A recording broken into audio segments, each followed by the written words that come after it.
दोस्तों, चिराग पासवान ने ऐलान कर दिया है कि कुढ़नी विधानसभा उपचुनाव में वे प्रचार करने जरूर जाएंगे।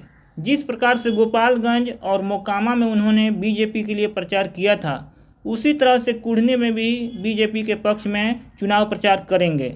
उन्होंने एक इंटरव्यू में बताया कि 2020 के बिहार विधानसभा चुनाव में अकेले चुनाव लड़कर नीतीश की पार्टी जनता दल यूनाइटेड को तीसरे नंबर पर ढकेल दिया था और जब वे बीजेपी के साथ खुलकर मैदान में आ गए हैं तो नीतीश कुमार के कैंडिडेट मनोज कुशवाहा का तीसरे स्थान पर जाना तय है। एक समाचार चैनल को दिए साक्षात्कार में उन्होंने हर सवाल का जवाब बड़े ही कॉन्फिडेंट के साथ और बेबाकी से दिया। तेजस्वी के मोदी सरकार पर दिए गए बयान पर कहा कि वे पहले भी ईडी, एनआईए और सीबीआई को लेकर जमाई वाला बयान दे चुके हैं।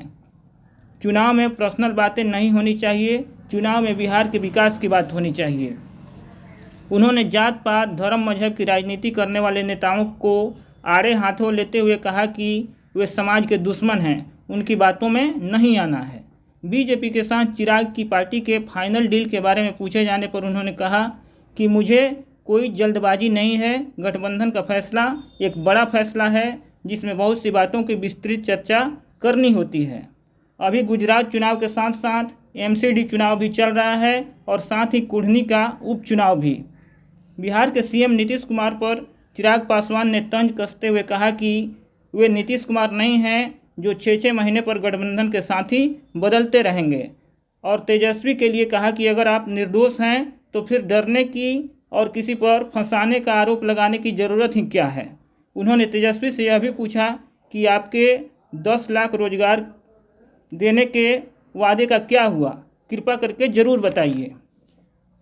जनता दल यूनाइटेड के अध्यक्ष ललन सिंह के 2025 तक बीजेपी के पूरे देश से साफ हो जाने के बयान पर चिराग ने तंज कसते हुए कहा कि भाजपा की चिंता छोड़ वे यह बताएं कि उनकी पार्टी के 2025 तक साफ होने से कौन रोक सकता है।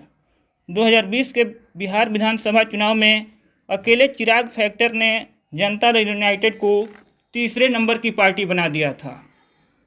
अब जबकि मैं बीजेपी के साथ आ गया हूं, तो आगे क्या हश्र होगा इसका अंदाज़ा ललन सिंह भली भांति लगा सकते हैं। इसलिए ललन बाबू भारतीय जनता पार्टी की चिंता छोड़ अपनी पार्टी की चिंता करें, जिसके वे राष्ट्रीय अध्यक्ष हैं। उन्होंने आगे कहा कि बीजेपी के शीर्ष नेतृत्व के साथ उनकी बात एक बार फिर से चुनाव बाद होगी और सब कुछ फाइनल होने के बाद उसकी औपचारिक घोषणा की जाएगी।